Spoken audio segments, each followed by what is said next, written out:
இயேசுவே நன்றி. ஹalleluya. Praise the Lord. Praise you, Jesus. Thank you, Jesus. உமது இரத்தத்தால் எங்களை கழுவும் ஆண்டவரை, தூய்மையாக்கும், விடுதலை தாரும், அனைத்து விதமான கட்டுகள் உடைக்கப்படட்டும் ஆண்டவரே. ஞானத்தை பொழிந்தருளும், கண்களும் காதுகளும் திறக்கப்படட்டும் ஆண்டவரே. ஆவியானவரே வாரும் ஐயா. சமாதானத்தின் ஆவி ஊடுருவி செல்லட்டும் ஆண்டவரே. Bind and cast every unclean spirit, Father, in the mighty name of Jesus we pray. Amen. இன்னைக்கு திருப்பாடல் 13வது அதிகாரத்தில் இருக்கின்றோம். கடவுள் ஆண்டவருக்கு தாவீதுக்கு ஒரு வாக்குத்தத்தம் தந்திருக்கின்றார். அவர் இஸ்ரேலுக்கு அரசராக வருவார் அப்படின்னு சொல்லி. ஆனா இந்த பாடல் எப்ப எழுதப்பட்டிருக்கு அப்படின்னு சொன்னா, சவுல் தாவீதுக்கு எதிராக செய்து கொண்டிருந்த விஷயங்கள். ஆண்டவர் ஆனா கடவுள் பல வருடங்களாக, இது 1 வருடம் 2 வருடம் இல்ல, 10-13 வருஷமா அவரு கஷ்டப்பட்டு இருக்கிறார்.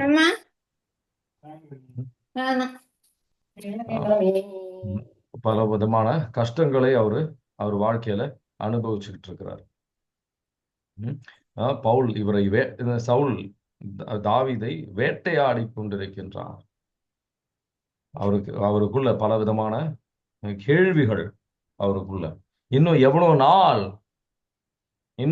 நாள் நான் இந்த போராட்டத்தில் நான் இருக்கிறோம். அது தவறான ஒரு கேள்வி கிடையாது. இன்னும் எவ்வளவு நாள் ஆண்டவரே அப்படின்னு சொல்லி. திருவெளிப்பாடு 6வது அதிகாரம் 10வது வசனத்துல எடுத்து வாசித்து பார்த்தீங்கன்னா அவங்க கேட்கிறாங்க, இன்னும் எவ்வளவு நாள் ஆண்டவரே அப்படின்னு சொல்லி.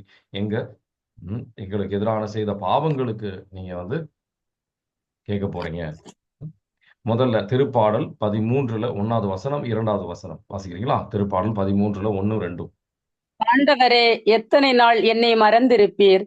இறுதி வரை மறந்து விடுவீரோ? இன்னும் எத்தனை நாள் உமது முகத்தை எனக்கு மறைப்பீர்? எத்தனை நாள் வேதனையுற்று எனக்குள் போராடுவேன்? நாள் முழுதும் என் இதயம் துயருறுகின்றது. எத்தனை நாள் என் எதிரி எனக்கு எதிராய் மேலோங்கி நிற்பான்? ஆமீன். ஆமீன். திருவெளிப்பாடு 6வது அதிகாரத்துல 10வது வசனம், விண்ணகத்தில் இருக்கின்றவர்கள் இறந்தவர்கள். அவர்கள் உரத்த குரலில், தூய்மையும் உண்மையும் உள்ள தலைவரே, எவ்வளவு காலம் உலகில் வாழ்வோருக்கு நீர் தீர்ப்பு அளிக்காமல் இருப்பீர்? எங்களை கொலை செய்ததன் பொருட்டு எவ்வளவு காலம் அவர்களை பழிவாங்காமல் இருப்பீர் என்று கேட்டார்கள். ஆமீன். ஆமீன். ஓகே. ஸோ இப்போ நம்ம ஆண்டவரின் வார்த்தையை செவிசாய்க்க வந்திருக்கணும். ஸோ அப்போ நம்ம எந்த அளவுக்கு ஒருத்தர் ஆண்டவர் வார்த்தையை வாசித்தா போதும். நம்ம எல்லாரும் வாசிக்கணும்னு அவசியம் கிடையாது. நமக்கு ஆசைகள் இருக்கும் உள்ள, அது தப்பு கிடையாது. ஆனால் நம்ம முக்கியமான இதுல நோக்கம் நம்ம ஆண்டவரின் வார்த்தையை கேட்டு அதுக்கு ஏற்றபடியாக நடப்பது அப்படின்றது. அதனால ஒரு நபர் வாசித்தா போதும். இப்போ மேரி சொல்லலாம், அவங்களே வாசிக்கணும், பிரச்சனை கிடையாது. ஆனால் முக்கியமாக எல்லாரும் இது கவனிங்க. இதை ஆழத்தில் நம்ம புரிஞ்சுக்கிட்டு, அது தெளிவாக புரிஞ்சுக்கிட்டு நம்ம வாழ்க்கையில் கடைபிடிக்கிறது தான் முக்கியம். சரிங்களா? நம்ம மியூட் பண்ணிட்டு அன்மியூட் பண்ணிட்டு இந்த வசனங்களை எடுத்து வாசிக்கிறத விட நீங்கள் வேணால் வசனம் நோட் டவுன் பண்ணிக்கோங்க, அது குறித்து வைத்துக்கோங்க, தப்பு கிடையாது. ஆனால் முக்கியமாக இதை கவனிக்கிறீங்களா, இதை தெளிவாக புரிஞ்சுக்கிட்டீங்களா, அவங்க வாழ்க்கையில் கடைபிடிக்க முடியுதான்னு பாருங்கள். எல்லாரும் வாசிக்கணும்னு அவசியம் கிடையாது. சரிங்களா? நீங்கள் தனியாக உங்களுக்கு சரி இந்த வசனம் எடுத்து எனக்கு வாசிக்கணும், எல்லாம் கரெக்டாக எடுக்க தெரியணும் அப்படின்னு சொன்னால் நீங்கள் முயற்சி செய்யுங்க. ஆனால் அதை அன்மியூட் பண்ணி வாசிக்கணும்னு அவசியம் கிடையாது. ஆனால் முக்கியமான விஷயம் அப்படின்றது புரிஞ்சுக்கணும். தாவீது இந்த ஒரு சூழ்நிலையில் கடவுள் அவரை இன்னும் எவ்வளவு நாள், கடவுள் அவர் முகத்தை காட்டல, அவர் முகத்தை மறைத்து கொண்டிருக்கின்றார். ஆண்டவர் தாவீதை புறக்கணித்து விட்டார் அப்படின்ற ஒரு உணர்வு அவருக்குள்ள அவர் முகத்தை காட்டி சிரிப்பதற்கு பதிலாக அவர் கடவுள் அவர் கைவிட்டுட்டார் அப்படின்ற ஒரு விதத்துல அவர் சிந்தனை, அவர் உள்ளத்துல அவர் சிந்தனை போய்கிட்டு. இந்த மாதிரி இன்னும் எவ்வளவு காலம் ஆண்டவரே அப்படின்னு கேட்கும்போது, ஆண்டவரின் நேரம் அப்படின்றது, நம்ம நேரம் கூட கடவுளின் கரத்தில் இருக்கின்றது. திருப்பாடல் 31 15வது வசனம், நம்ம நேரம் அப்படின்றது ஆண்டவரின் கரத்தில் இருக்கின்றது. திருப்பாடல் 31ல 15. என் வாழ்வின் ஒவ்வொரு கட்டமும் உமது கையில் உள்ளது. என் எதிரிகளின் கையினின்றும் என்னை துன்புறுத்துவோரின் கையினின்றும் என்னை விடுவித்தருளும். ஆமீன். ஆமீன். நம்ம வாழ்வின் ஒவ்வொரு கட்டமும் ஆண்டவரின் கரத்தில் உள்ளது. நம்ம பல நேரத்தில் வந்து தெளிவாக நம்ம புரிஞ்சுக்கலாம். நம்ம வந்து மனிதர்களை பல நேரத்துல வந்து இங்க எதிரி எதிரின்னு போட்டுட்டு இருக்காங்க. ஆனா அந்த காலகட்டத்துல அவங்களுக்கு அது தெளிவா புரியல. எதிரி அப்படின்றது யார் அப்படின்னு சொல்லி. நம்ம கரம் அவரோட இருக்கின்றது. அவர் நம்ம அருகில் இருக்கின்ற கடவுள். இன்னைக்கு ஆண்டவர் கொடுத்த பூசையில் இருக்கின்ற வசனம் என்ன? நெருக்கமாக இருக்கின்ற கடவுள். அழகை நம்ம எதிரி அப்படின்றது சாத்தான் அப்படின்றது நம்ம பல நேரத்துல புரிஞ்சுக்காம செயல்பட்டுட்டு இருக்கிறோம். கடவுள் கைவிட்டுட்டான்ற ஒரு எண்ணத்துல நம்ம வந்து உணர்வுகளுக்கு நம்ம அதிகமாக வந்து ஒரு முக்கியத்துவத்தை கொடுத்து நம்ம உண்மையான ஒரு ஆன்மீக பல உண்மைகளை நம்ம மறந்துட்டோம். பல ஆன்மீக உண்மைகளை நம்ம மறந்துட்டோம். நம்ம எதிரி அப்படின்றது மனிதர்களாக நம்ம சிந்திச்சுட்டு இருக்கிறோம். நம்ம வேலையில நமக்கு எதிராக செயல்பட்டுக்கிட்டு இருக்கிற நபர்களாக இருக்கலாம். நம்ம வீட்டுல குடும்பத்துல நம்ம கணவரோ மனைவியா கூட இருக்கலாம். நம்ம பிள்ளைகள் நம்ம செய்யற செயல்கள் நமக்கு எதிரியாக நமக்கு நம்ம கண்ணுக்கு தென்படலாம். ஆனா உண்மையான எதிரி அப்படின்றது ஆண்டவர் கரெக்டா தெளிவாக புரிஞ்சுக்கிட்டது யாருன்னா அழகை. சாத்தான் வந்து சாத்தானே தூரே போ அப்படின்னு சொல்லி பேதுருவை பார்த்து அவர் சொல்றாரு. இயேசு ஆண்டவர் யாரை பார்த்து சொன்னாரு?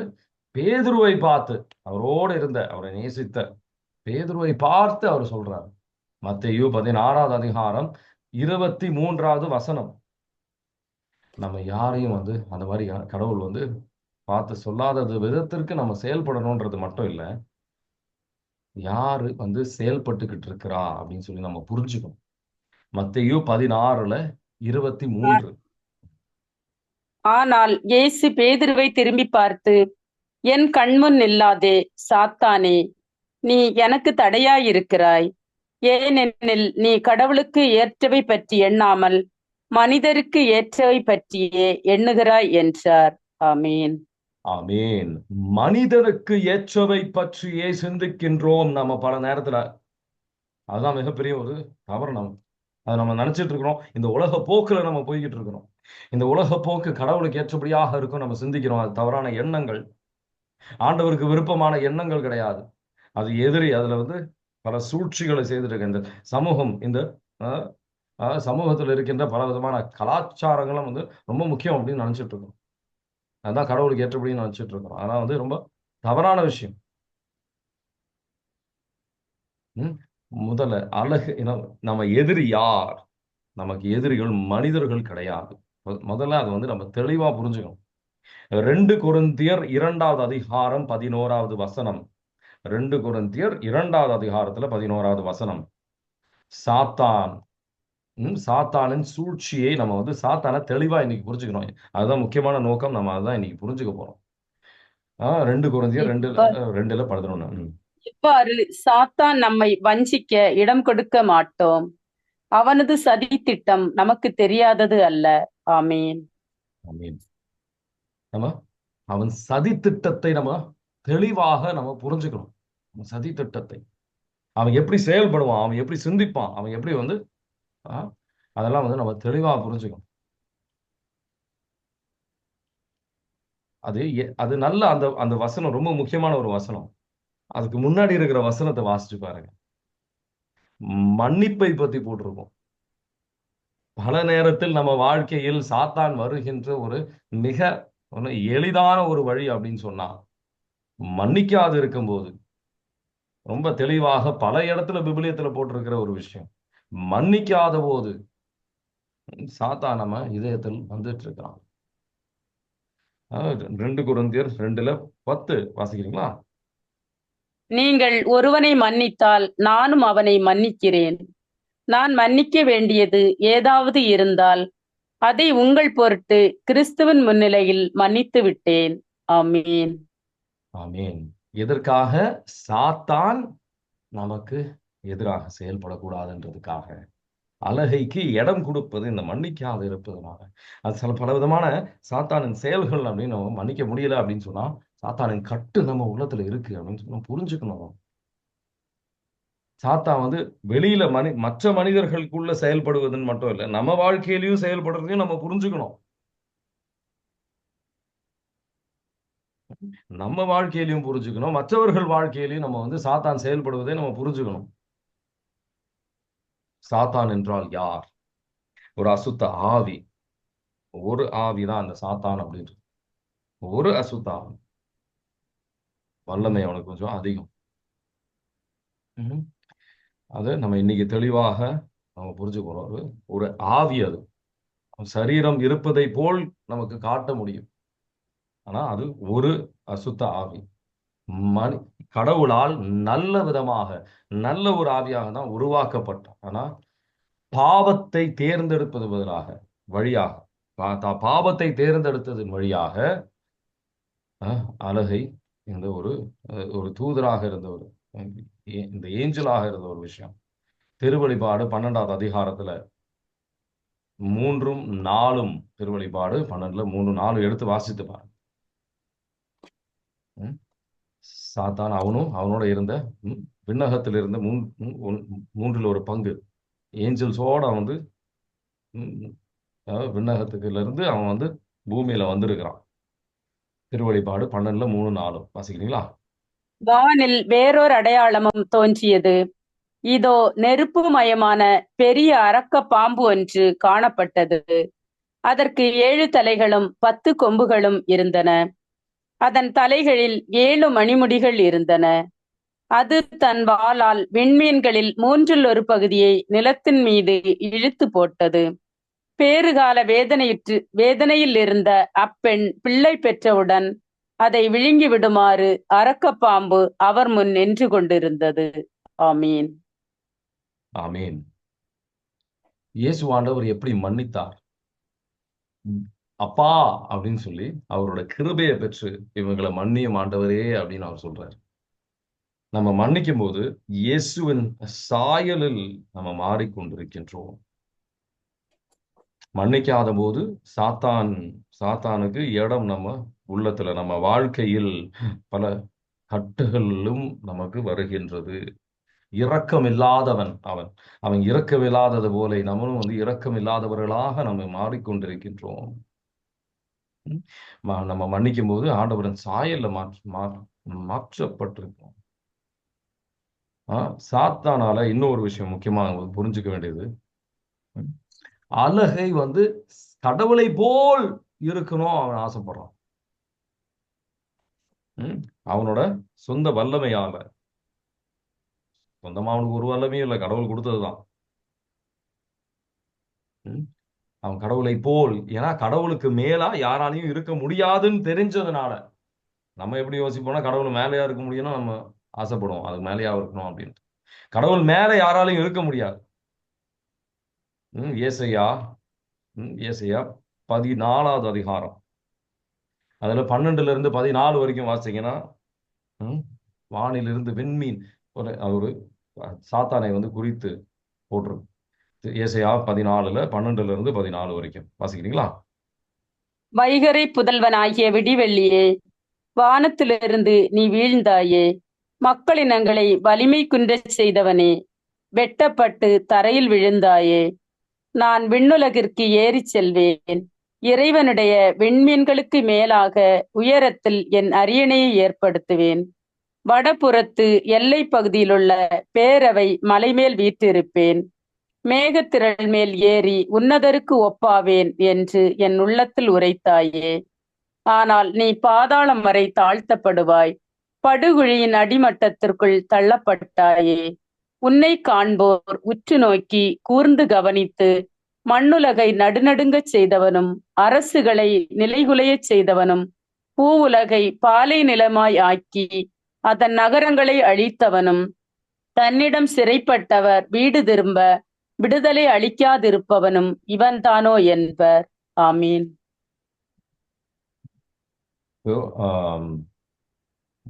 14 வரைக்கும் வாசிச்ச போதும் விண்ணக தந்தையை போல் அவன் ஆகணும் அப்படின்னு ஆசைப்பட்டான். ஆனா அவரை மாதிரி ஆக முடியாதுன்னு தெரிஞ்சாலும் அது மாதிரி ஆசைப்பட்டான். அவரோட ஆதிக்கத்துக்கு நம்ம கீழ்ப்படியாது. நம்ம வந்து எப்ப நான் மன்னிக்க முடியாதுன்னு சொல்லுவோம், ஆண்டவர் ஆதிக்கத்துக்கு நம்ம கீழ்ப்படியாத போது சாத்தானின் ஒரு குணாதிசயம் அது. நம்ம அது போல நம்ம வந்து செயல்படுகின்றோம். ம்? சாத்தானால யாரையும் வந்து நீ வந்து பாவம் செஞ்சே ஆகணும் அப்படின்னு சொல்லி வற்புறுத்தவே முடியாது. பாவம் செஞ்சே ஆகணும் அப்படின்னு சொல்லி வற்புறுத்தவே முடியாது. ஆனா எப்ப நம்ம அவனுக்கு செவி சாய்க்கின்றோமோ, நம்ம நன்மை செய்வதற்கு அது ஒரு கட்டுகள் நம்ம வாழ்க்கையில வரும். பாவம் செய்கின்றவன் பாவத்திற்கு அடிமை. பாவம் செய்கின்றவன் பாவத்திற்கு அடிமை. நம்ம எப்போ ஒரு வாட்டி பாவம் செஞ்சோம்னா, அடுத்த வாட்டி பாவம் செய்யறதுக்கு எளிதாகுன்றது மட்டும் இல்ல, நன்மை செய்வதற்கு நமக்கு தடையாக நம்ம வாழ்க்கையில இருக்கும். ஆண்டவருக்கு ஏற்றபடியான ஒரு வாழ்க்கையை வாழ்வதற்கு மிகப்பெரிய தடையா இருக்கும். ம்? சரிங்களா? பாவம் செய்கின்றவன் பாவத்திற்கு அடிமை. யோவான் நற்செய்தி 8வது அதிகாரத்துல 34வது வசனம். ம்? வாசிக்கிறீங்களா? யோவான் நற்செய்தி 8:34. நம்மளை சோதிப்பான். நம்ம வந்து அதற்கு ம், இயேசு வாசி. அதற்கு இயேசு பாவம் செய்யும் எவரும் பாவத்திற்கு அடிமை என உறுதியாக உங்களுக்குச் சொல்கிறேன். ஆமீன். ஆமீன். அவனுக்கு ஒரு விதமான ஒரு ஆதிக்கம் இருக்கு இந்த உலகத்தில். இந்த உலக சார்ந்த விஷயத்தில் நம்ம ஆசைப்பட்டு கடவுளை விட்டு விலகி செல்லும் போது, இந்த உலக சார்ந்த விஷயத்தில் நம்ம வந்து ஆழமாக நேசித்து கடவுளை விட்டு விலகி செல்லும் போது அவனோட அவனோட சூழ்ச்சியில் நம்ம அகப்பட்டு கொண்டிருக்கின்றோம். ம், யோவான் நற்செய்தி 12வது அதிகாரத்துல 31வது வசனம். இந்த உலகத்தின் ஆளுகை செய்கின்றவன் அப்படின்ற மாதிரி போட்டுரும். வாசிக்கிறீங்களா? யோவான் நற்செய்தி 12:31. இப்போதே இப்போதே இவ்வுலகு தீர்ப்புக்கு உள்ளாகிறது. இவ்வுலகின் தலைவன் வெளியே துரத்தப்படுவான். ஆமீன். அவன் உலகத்தின் அரசர் கிடையாது. He is the prince. அதுக்கு கீழா, கடவுளுக்கும் கீழே. ஆனா அவனுக்கும் ஒரு வல்லமை இருக்கின்றது. இந்த உலகத்துல பல விஷயத்தின் வழியாக ஆனா ஆண்டவரின் அனுமதி இல்லாம அவனால ஆதிக்கம் செலுத்த முடியாது. அதை நீங்க மனசுல வச்சுக்கணும். அனுமதி இல்லாமல், கடவுளின் அனுமதி இல்லாமல் ஒரு விதமான ஆதிக்கமும் அவனுக்கு கிடையாது. கடவுளை கடவுளோட பல வல்லமைகள் இருக்கலாம். ஆனா கடவுளை போல் முழுமையாக இல்லை. அவன் அவன் வந்து நம்ம சிந்தனையை பத்தி அவன் முழுமையா புரிஞ்சுக்க முடியாது. அது வரப்போற விஷயங்களை வந்து கடவுளுக்கு மட்டும்தான் தெரியும். அழகைக்கு தெரியாது, சாத்தானுக்கு தெரியாது. ஆனா நம்ம சில பேச்சுகள் வழியாக அவனால சில விஷயங்களை கணிக்க முடியும். சரிங்களா? உண்மையான வல்லமையான விஷயங்களை வந்து அவனால செய்ய முடியாது. நம்ம வாழ்க்கையில உண்மையான வல்லமையான விஷயங்களை வந்து அவனால செய்ய முடியாது. ஆனா சில வல்லமையான விஷயங்கள் அவன் வந்து காட்ட முடியும். சில விஷயங்கள் இப்போ கொஞ்ச நாள் முன்னாடி ஒருத்தருக்காக சங்ககிரின்ற ஒரு இடத்துல வந்து ஜெபிக்கும் போது அந்த ஒரு நபர் வந்து சொல்றான், எனக்கு உள்ள இருந்து சில ஆவிகள் பேசுது அப்படின்னு சொல்லி. அவர் கரத்தை வந்து அவர் தூக்க விரும்பல. பாவத்தின் வழியாக சாத்தானுக்கு அடிமை ஆகும்போது கரத்தை தூக்க விரும்பலனாலும் கரம் தூக்கி அங்க தூக்கி நிக்குது. அங்க வந்து அப்படியே நிக்குது. அவர் விடு பெற்றதுக்கு அப்புறம் தான் ஒழுங்கா அவரால சமாதானத்தோட செயல்பட முடியும். அவர் விருப்பத்துக்கு ஏற்றபடியாக செயல்படும். நம்ம எப்ப சாத்தானுக்கு நம்ம அடிமை ஆகின்றோமோ பாவத்தின் வழியாக நம்ம கடவுளை விட்டு விலகி செல்லணும். நம்ம மனிதர்களோட நம்ம முக்கியமான விஷயம் நம்ம கத்துக்க போறது இன்னைக்கு என்னன்னா, எபேசியர் 6வது அதிகாரத்துல 10-14. நம்ம போர் மனிதர்களோடு அல்ல. அவங்க செய்யற தவறை பார்த்து நம்ம தவறா சிந்திக்க கூடாது. இந்த மனிதர் தான் நமக்கு எதிராக. அவங்களுக்குள்ள அந்த கோபம், அவங்க வந்து கட்டுப்படுத்த முடியாத ஒரு கோபத்திற்கு அடிமையாக இருக்கிறாங்கன்னு சொல்லும்போது, அவங்க மட்டும் இல்ல, அவங்க அனுமதிச்ச கோபத்தின் ஆவி அவங்களுக்குள்ள செயல்பட்டு கொண்டிருக்கின்றது அப்படின்னு நம்ம புரிஞ்சுக்கணும். ஒரு எடுத்துக்காட்டுக்காக சொல்றேன். ம்?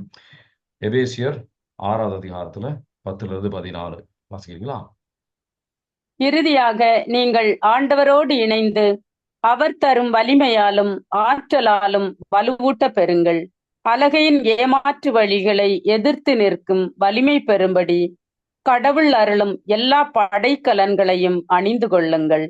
ஏனென்றால் நாம் மனிதர்களோடு மட்டும் போராடுவதில்லை. ஆட்சி புரிவோர், அதிகாரம் செலுத்துவோர், இருள் நிறைந்த இவ்வுலகின் மீது ஆற்றலுடையோர், வான்வெளியில் உள்ள தீய ஆவிகள் ஆகியவற்றோடும் போராடுகிறோம். ஆமீன். ஆமீன். ஒரு வெறுப்பின் ஆவியாக இருக்கலாம். ஒரு கீழ்ப்படியாமையின் ஆவியா இருக்கலாம். நம்ம பிள்ளைகள்ல வந்து ஒரு கீழ்ப்படியாமையின் ஆவி செயல்படலாம். ஆணவத்தின் ஆவியாக, அது ஒரு அடித்தளமா ஒரு ஆணவத்தின் ஆவியாக இருக்கலாம் செயல்படுவது. அதை நம்ம கடிந்து கொள்ள வேண்டியது நம்ம கடமை. அந்த மனிதனை வெறுப்பதற்கு பதிலாக அவருக்குள்ள இருக்கின்ற அசுத்த ஆவி எது செயல்பட்டுக்கிட்டு இருக்கிறோம், அதை நம்ம கடிந்து கொண்டு வெளியில அனுப்புவதுதான் யோசிக்கணும். அப்பதான் நம்ம வந்து விடுதலை நீங்க வந்து பெறுவீங்க. குடும்பத்துல ஒரு சமாதானம், ஸ்பிரிட் ஆஃப் கன்ஃபியூஷன், குடும்பத்துல குழப்பத்தின் ஆவி. ஒரு ஒரு விஷயம் நீங்க பேசுவீங்க, அவங்க வேற ஒரு விஷயத்தை புரிஞ்சுக்குவாங்க. நீங்க ஒரு விஷயத்த பேசிட்டு இருப்பீங்க, அவங்க உங்க கூட இருக்கிற குடும்பத்திலேயா இருக்கலாம், நீங்க சமூகத்திலேயா இருக்கலாம், நீங்க வேலை செய்யற இடத்துலயா இருக்கலாம். ஒரு குழப்பத்தின் ஆவி, அவங்க வேற ஒரு விஷயத்த புரிஞ்சுக்குவாங்க. ம்? குற்றம் செலுத்துகின்ற ஆவியாக இருக்கலாம். எந்த விதத்துல அழகை நம்ம வாழ்க்கையில் செயல்படுகின்றான்ன்றது முக்கியம் இல்லை. ஆனா மனிதர்களை குற்றம் செலுத்துவதற்கு பதிலாக அவன் அழகையின் செயல்பாடை புரிஞ்சுக்கிட்டு அவனை வெளியேற்ற நம்ம முயற்சி செய்யணும் ஒழிய, ம், மனிதர்களுக்கு எதிராக செயல்படுவதை நம்ம நிறுத்த முயற்சி செய்யணும். ஆண்டவரின் வல்லமையில் நம்ம செயல்பட முயற்சி செய்யணும். ரோமியருக்கு எழுதிய திருமுகம் 16வது அதிகாரம் 20வது வசனம், இதுல இந்த ஒரு வசனம் மனப்பாடமாக நம்ம வாழ்க்கையில இருக்கணும். ரோமியருக்கு எழுதிய திருமுகம் அமைதி 16:20. அமைதி தரும் கடவுள் சாத்தானை உங்கள் காலடியில் நசுக்கி போடுவார். நம் ஆண்டவர் இயேசுவின் அருள் உங்களோடு இருப்பதாக. ஆமீன். ஆமீன். எப்ப நம்ம பாவத்தின் வழியாக நம்ம உள்ளத்தில் மன்னிக்காத வழியாக சாத்தான நம்ம உள்ளத்தில் கொண்டு வருகின்றோமோ, அப்போ அழகை என்ன செய்வான் அப்படின்னு பாருங்க. ஏசியா 14வது அதிகாரம் 17வது வசனம். ஏசியா 14வது அதிகாரத்துல 17வது வசனம் சரிங்களா?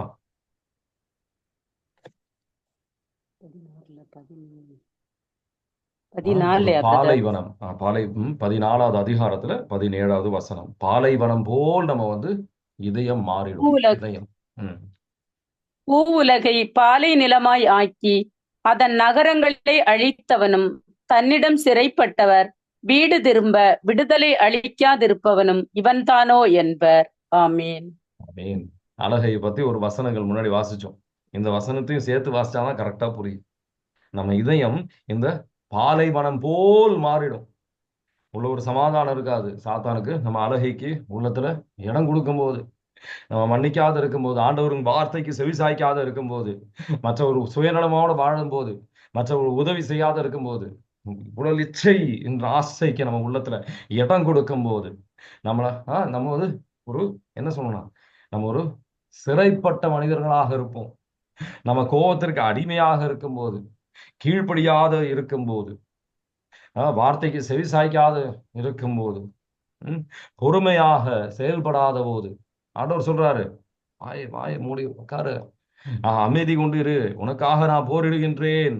நம்ம வாயை கட்டுப்படுத்தாம இருக்கும்போது அங்க வந்து நம்ம இதயம் பாலைவனம் போல மாறிக்கொண்டு இருக்கின்றது. கட்டுகள்ல அகப்பட்டு இருக்கின்றோம். அது நம்மன் இல்லை, மற்றவர்களாக இருக்கலாம். அப்ப நமக்குள்ள ஒரு சிந்தனை வரலாம், எதனால கடவுள் இந்த அழகையை அனுமதிக்கின்றார்? இன்னும் அவனை ஏன் வந்து உயிரோட வச்சுக்கிட்டு இருக்கிறாரு? சாத்தான யார் காலடியில, இதுக்கு முன்னாடி இருந்த வசனத்துல என்ன வாசிச்சோம்? சாத்தான யார் காலடியில? இயேசு ஆண்டவரோட காலடியில கிடையாது, மாதாமாவோட காலடியில கிடையாது, உங்க காலடி, ஏன் காலடியில தான் வந்து ஆண்டவர் வந்து அவன் நம்ம கடவுளுக்கு ஒப்பானவர் கிடையாது.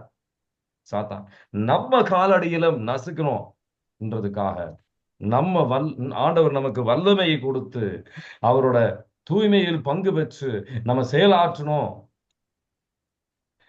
அவர் தருகின்ற விடுதலையில் நம்ம வந்து அவருக்காக பணி செய்து அவர் பிள்ளைகளாக வாழணுன்றதுக்காக, அவர் வல்லமையை பெற்று செயல்படுகின்ற நபர்களாக வாழணுன்றதுக்காக நம்ம ஒவ்வொருத்தரையும் அழைக்கின்றார். சில பேர் வந்து என்ன யோசிப்பாங்க அப்படின்னா, இந்த அசுத்த ஆவியெல்லாம் வந்து கட்டி நிர்மூலமாக்குறதுலாம் வந்து எல்லாருக்கும் வர ஒரு கிஃப்டா பிரதர் அப்படின்னு கேட்பாங்க. எல்லாராலையும் செய்ய முடியுமா? எல்லாராலையும் செய்ய முடியும் தான் இயேசு ஆண்டவர் சொன்னார், நான் சொல்றேன். மார்க்கு நற்செய்தி 16வது அதிகாரம் 18வது வசனம். யாரெல்லாம் விசுவசிக்கின்றார்களோ மார்க்கு நற்செய்தி 16, 17, 18.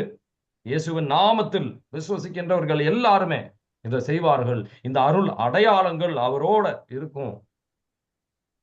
மார்க்கு நற்செய்தி 16, 17, 18 வாசிக்கிறீங்களா? நம்பிக்கை நம்பிக்கை கொண்டோர் பின்வரும் அடையாளங்களை செய்வர். அவர்கள் என் பெயரால் பேய்களை ஓட்டுவர், புதிய மொழிகளை பேசுவர், பாம்புகளை தம் கையால் பிடிப்பர், கொல்லும் நஞ்சை குடித்தாலும் அது அவர்களுக்கு தீங்கிழைக்காது. அவர்கள் உடல் நலமற்றோர் மீது கைகளை வைக்க அவர்கள் குணமடைவர் என்று கூறினார். ஆமீன். அதுக்காக கடவுளை சோதிக்கிற விதத்துல எனக்கு கொஞ்சம் விஷம் எடுத்து கொடுத்துடாதீங்க. ஆனா நம்ம கடவுளை சோதிக்கிறதுக்காக கிடையாது. ஆண்டவர் வல்லமையாக நம்ம வாழ்க்கையில செயல்படுறதுக்கு அவர் தயாராக இருக்கிறார். அற்புதங்களை செய்வதற்கு, இந்த அசுத்த ஆவிகளை கட்டி நிர்மூலமாப்பதற்கு முதலா நான் வந்து முதலா ஒரு விடுதலை தந்த ஒரு நபர் அப்படின்னு சொன்னீங்கன்னா என் மனைவிக்கு தான். அது மாதிரி அற்புதங்கள் நம்ம வாழ்க்கையில நிறைய செய்யணும்னு ஆண்டவர் விரும்புறாரு. அது அவர் அந்த சாத்தானை அவர் வந்து மேலான நன்மைகளை நம்ம வாழ்க்கையில செயல்படுவதற்காக, அவரோட தூய்மையில் பங்கு பெறுவதற்காக, அவர் கிருபையில் செயல்படுவதற்காக சாத்தானை இன்னும் அவர் விட்டு வைத்திருக்கின்றார். வேற எதுக்காகவும் கிடையாது. அழகை எதிர்க்க அழகையை எதிர்ப்பதற்கு நம்ம வந்து படிக்கணும். நம்ம வந்து அதை புரிஞ்சுக்கணும். எப்படி எதிர்க்க, அவன் செயல்பாடை புரிஞ்சுக்கணும். அதை எதிர்க்க நம்ம கத்துக்கணும். கொலோசியரின் புத்தகம் 2வது அதிகாரத்துல 15வது வசனம். இயேசு ஆண்டவர் பெற்ற வெற்றியை நம்பி நம்ம செயல்படுகின்றோம். வாசிக்கிறீங்களா? கொலோசியர் 2வது அதிகாரத்துல 15. தம் சிலுவையினால் கிடைத்த வெற்றியால் ஆட்சியாளர், அதிகாரம் கொண்டோர் ஆகியோரின் படைக்கலன்களை கிறிஸ்து பிடுங்கிக் கொண்டு அவர்களை இகழ்ச்சிக்கு உள்ளாக்குமாறு ஊர்வலமாக இழுத்துச் சென்றார். ஆமீன். ஆமீன். அழகையை பார்த்து நம்ம பயப்பட வேண்டிய அவசியம் கிடையாது. சில பேர் பார்த்தீங்கன்னா சாத்தானுக்கு இருக்கிற சக்திக்கு தான் அதிகமா வந்து முக்கியத்துவம் கொடுப்பாங்க, கடவுளோட சக்தியை விட. அதுலதான் அதிகமான பயம். ஐயோ, அதெல்லாம் ஜெபிச்சுன்னா நமக்கு எதிராக ஏதாவது ஆயிடுச்சுன்னா நம்ம என்ன பண்ணுவோம்? கடவுளை விட அதிகம் அது. அப்பனா நம்பிக்கை என்ன? சாத்தா மேலதான் அதிகமா, அவன் வல்ல மேலதான். அந்த எனக்கு அதெல்லாம் கேட்கும்போது சிரிப்பு தான் வரும்.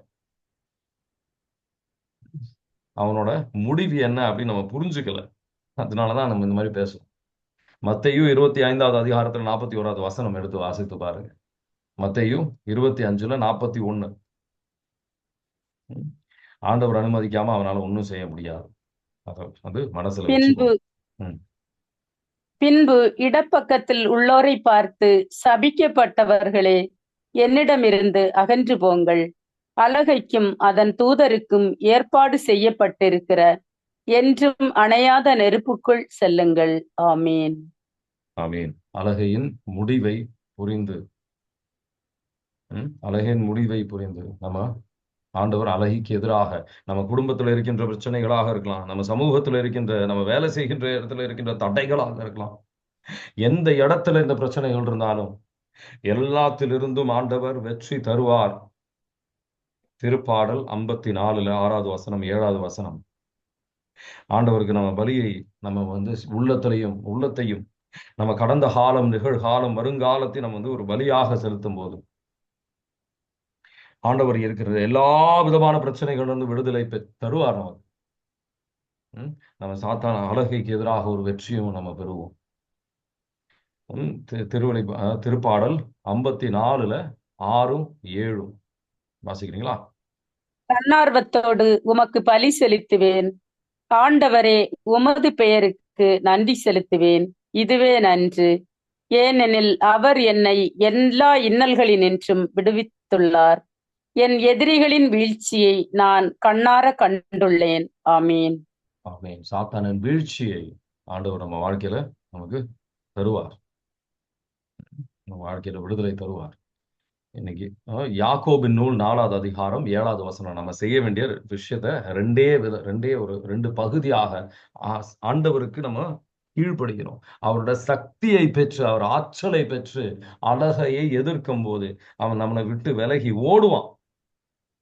யாக்கோபின் நூல் 4வது அதிகாரத்துல 7வது வசனம் வாசிக்கிறீங்களா? எனவே கடவுளுக்கு பணிந்து வாழுங்கள், அலகையை எதிர்த்து நில்லுங்கள், அப்பொழுது அது உங்களிடமிருந்து ஓடிப் போகும். ஆமீன். ம். ஆண்டவருக்கு பணிவதுனா என்ன? ஆண்டவரின் வார்த்தையை வாசித்து அதன்படி எல்லா விஷயத்திலும் நம்ம வந்து கடைபிடித்து நடக்கும்போது ஆண்டவருக்கு நம்ம பணிகின்றோம். அதுக்கப்புறம் சாத்தானை எதிர்ப்பது ஆண்டவரின் ம், ஆண்டவர் இயேசு ஆண்டவரின் நாமத்தில் இந்த கோபத்தின் ஆவியை நமக்குள்ளே இருக்கலாம். கோபத்தின் ஆவியை நான் கட்டி நிர்மலமாக்கின்றேன், கோபத்தின் கட்டுகளை நான் உடைக்கின்றேன் அப்படின்னு ஜெபிக்கும் போது நம்ம விடுதலை பெறுவோம். இயேசுவின் நாமத்தில் எதிர் கேட்டாலும் நடக்கும். நம்ம பிள்ளைகளின் இதா இருக்கலாம், நம்ம கணவர் மனைவியின் இதா இருக்கலாம், எங்க இருந்தாலும் சரி. இந்த சூழ்ச்சியின் ஆவி, பொய் சொல்கின்ற ஆவியாக இருக்கலாம், இந்த சுயநலத்தின் ஆவியாக இருக்கலாம், எல்லா விதமான ஆவியிலிருந்து ஆண்டவர் வந்து ஆண்டவரின் நாமத்தில் ஜெபிக்கும் போது நம்ம விடுதலை பெறுவோம். ஏன் அப்படின்னு சொன்னா, இதெல்லாம் வந்து ஆண்டவரின் திருவுளத்துக்கு ஏற்றபடியான ஜெபங்கள். சாத்தானின் பிடியில் இருக்கணும்னு யாரும் பிடியில் இருக்கணும்னு ஆண்டவர் விரும்புவது கிடையாது. அந்த விசுவாசத்தில் நீங்க ஜெபிக்கும் போது நீங்க விடுதலை பெறுவீங்க. உங்க ரத்தத்தால் எங்களை கழுவும் ஆண்டவரை விடுதலை தாரும். அனைத்து விதமான கட்டுகள் உடைக்கப்படுத்தும். Every bondage, bind and cast every unclean spirit, Father, the mighty name of Jesus we pray. Amen. God bless you. Have a nice day.